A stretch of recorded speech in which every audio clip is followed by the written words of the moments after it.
Welcome to the Lockdown Economy in Germany. Today, we are a social non-profit initiative by the think tank AlterContacts to help small businesses and self-employed professionals overcome the challenges of the pandemic and reactivate the economy.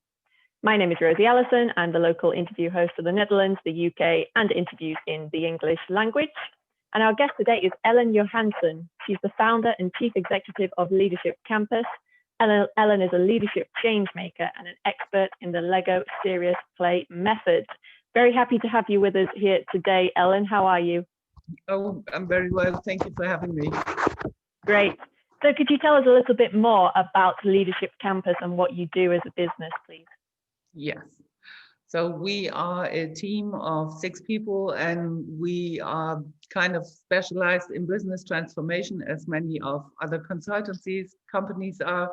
And we do some leadership development. So we have specialized in personal development, leadership development of leadership teams in the very corporate level. So we work with directors, company owners, and also all the C-level staff. And we do also some kind of corporate succession processes. So we have long-term support for our companies, and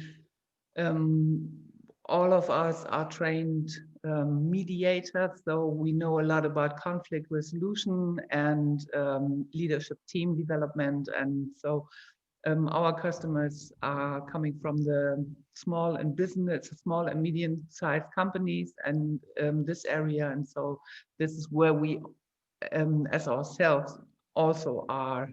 We are a small company, and this is our field of action. Great. So you say you're a small company, but how many employees do you have? We have started in 2007 as a solo entrepreneur. It was me, I had the idea, and so I worked for a long time on my own. And I would say in 2017, we grew. So I brought in a business partner into the company, and now we have 6 people. So it's me and 5 team members. Nice. And what about the amount of clients that you usually have? So you have 5 members and yourself, and how many clients do you tend to take on at a time? Well, it really depends. So it depends on the task we are working on. Normally, we tend to have clients for a long-term support period, and this works out almost in almost every time when we have to do some company succession processes, and they last 2 to 5 years. So we do not have a large number of clients, but in the meantime, we always have some small tasks like task force. How to say that? If there are some problems inside companies where conflicts really explode, then they come to us because we are all specialized in conflict resolution, and so we work on conflicts, and these are short-term engagements. And so that's about, I cannot say the numbers because it changes a lot. As a solo entrepreneur, I could tell you I can manage up to 10 clients in maybe a quarter of a year, but now it really grows. Right, okay. So tell us, when the lockdown hit, obviously you're working with many different businesses across many different sectors, all tend to be small, medium-sized businesses, which we know were hit very hard when the pandemic started. So did you experience a falling away of clients, and what did you do to try to stimulate your own business and that of your clients during this period? So it's really kind of similar to now in this moment, it's really kind of similar to the first lockdown, but let me start there.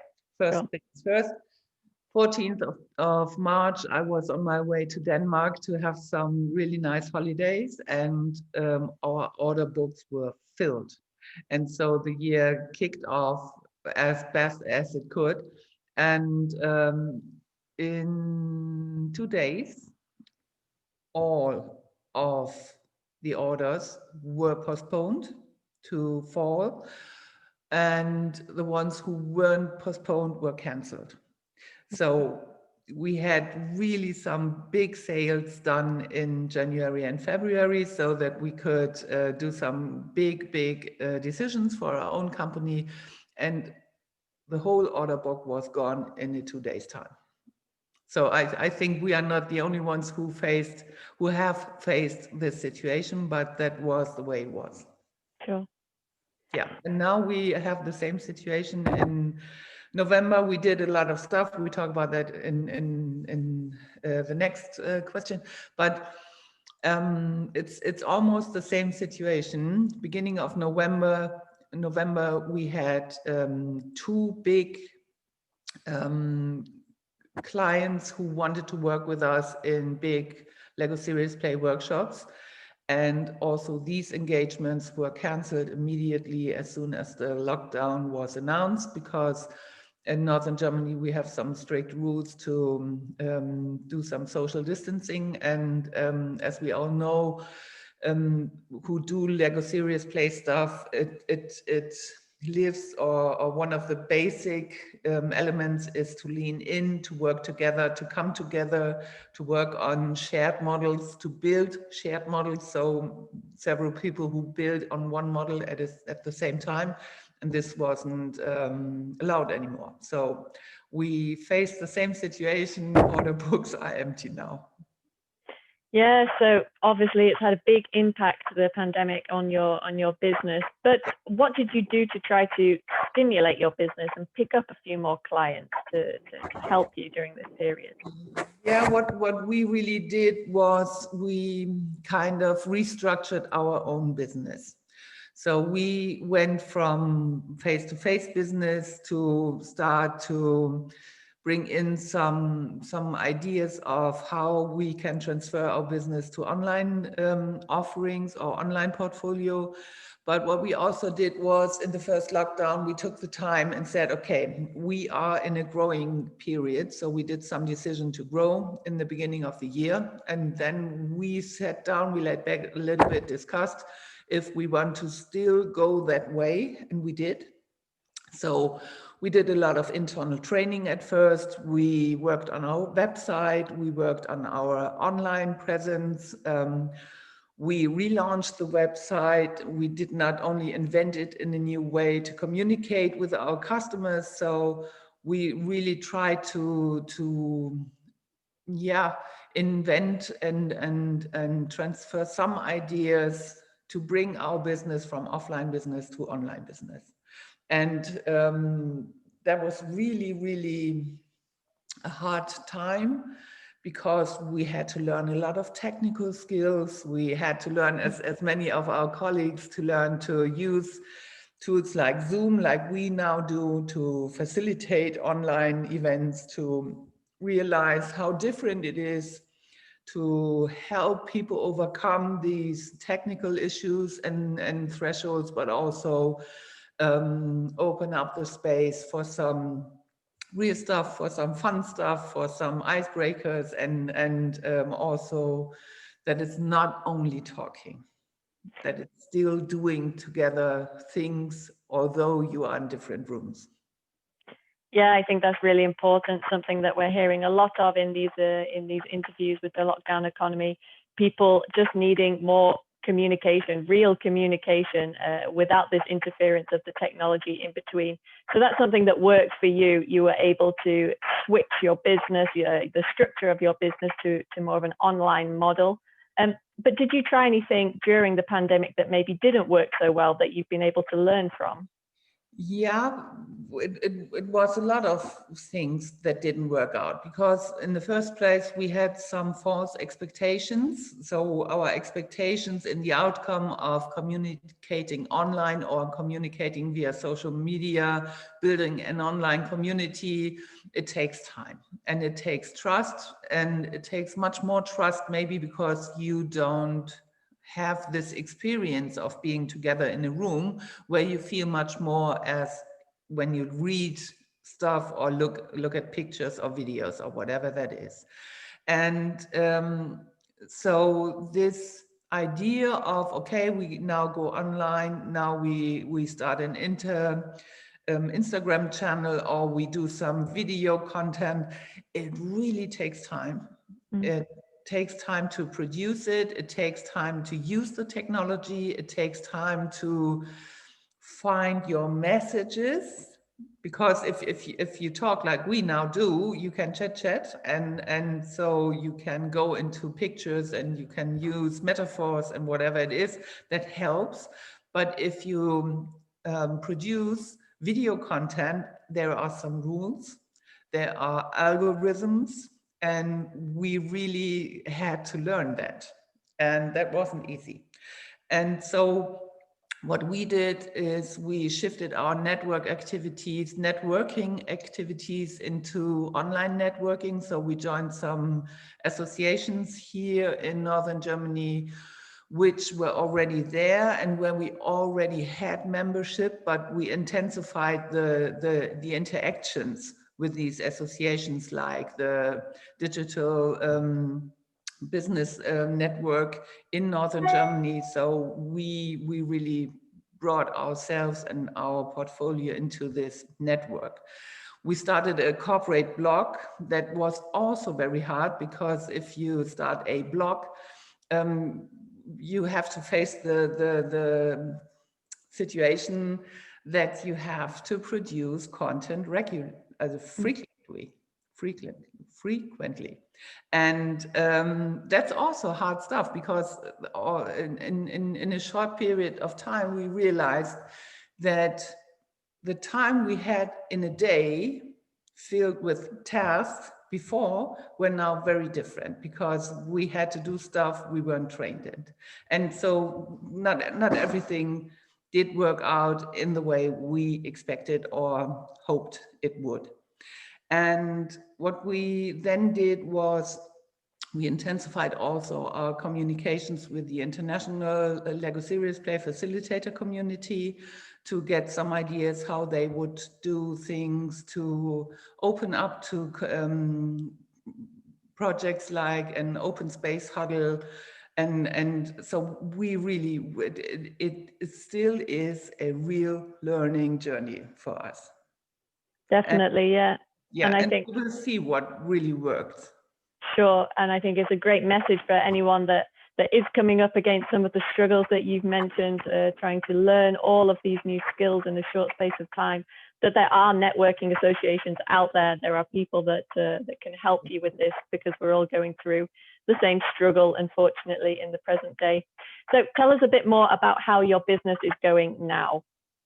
What really was an opener was the communication, the change of communication with our customers themselves.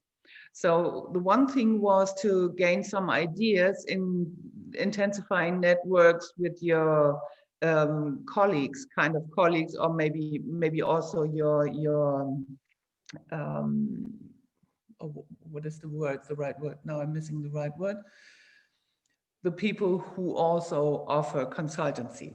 So we talked to them, but we strongly intensified the communication with our current customers.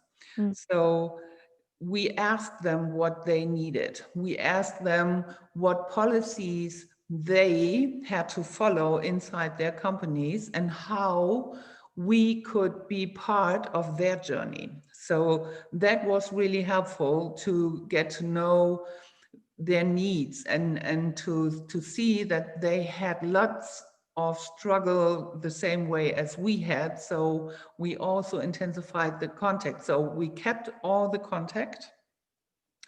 We have frequent meetings with them. So we talk to them, and that's why if you keep in contact, you can help each other. And therefore we kept some business on a small level, but I think it will lead to bigger tasks and engagements in the future. Sure, yeah.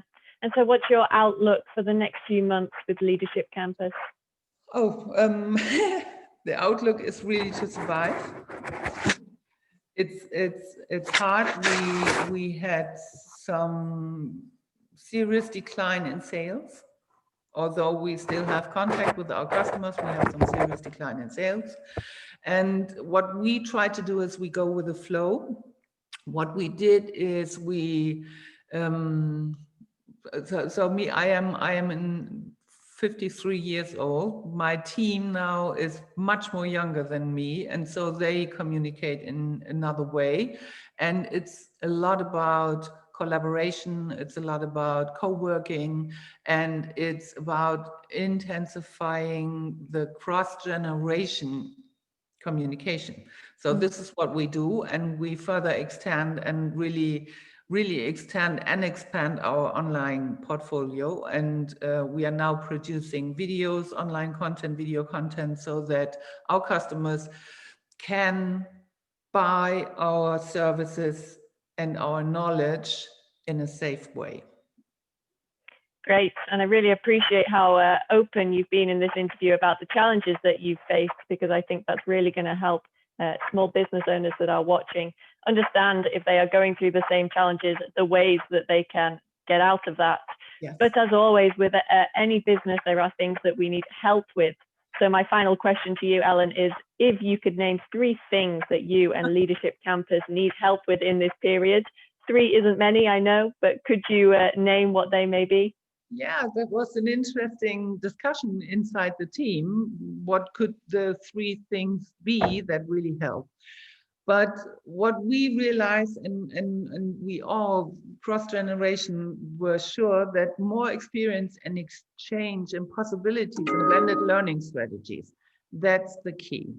So we have to mix different strategies in learning, hybrid offerings, hybrid how to say that, workshops, so that people really can exchange their knowledge and experience. That will be key. And if we could intensify that, we are really working hard on that, that will help. And it will also help to build community with the customers. And we will intensify that strongly, and also intensify the communication with our business partners, and also with our who are the people who do the same stuff as you do? How do you call them? I don't, the concurrents. Yeah, your peers, the people who are in the market with you. Yes, and because we all face the same situation, and I think if we join forces, we still are able or could really do some great things to help our clients and to help ourselves. I think there's a strong power in collaboration, and there's a strong power in co-working. And so I will intensify that. And also some full order books would be nice. Yes. Yeah, we could put that out there and see if anyone's listening that may be able to help with that one. Yeah, and I invite everyone to talk to us. We are here and we go out into the world, and we try to be as open as we can be. And I think if you join forces, the world will be a better place. Perfect. I think that's a brilliant message to end on. So thank you very much, Ellen, for your insights. Really a lot of stuff there that will be useful to many people, I think, the challenges you faced and the ways that you have been getting around them during this period. And I'd also like to mention that Ellen will actually be joining the LockdownEconomy team as a local interview host in Germany. So if you're watching this in Germany, don't hesitate to get in contact with Ellen if you wish to share your story of your small business and how you have managed the problems that the pandemic has thrown at us. So thank you, Ellen. Thank you, everyone who has watched. I invite you to like this video and subscribe to the AlterContacts YouTube channel, because we're going to have many more small business owners sharing their insights with you over the coming few weeks. Ellen, thank you. Do you have any final words for anybody watching? Maybe it's interesting to know that we can also do interviews in German language, but also in English language. So I do my very best. And if people are interested, I'm very, very delighted to talk to you. Thanks, Ellen. And Rosie, thank you for this interview. It was really a pleasure to me. You're welcome.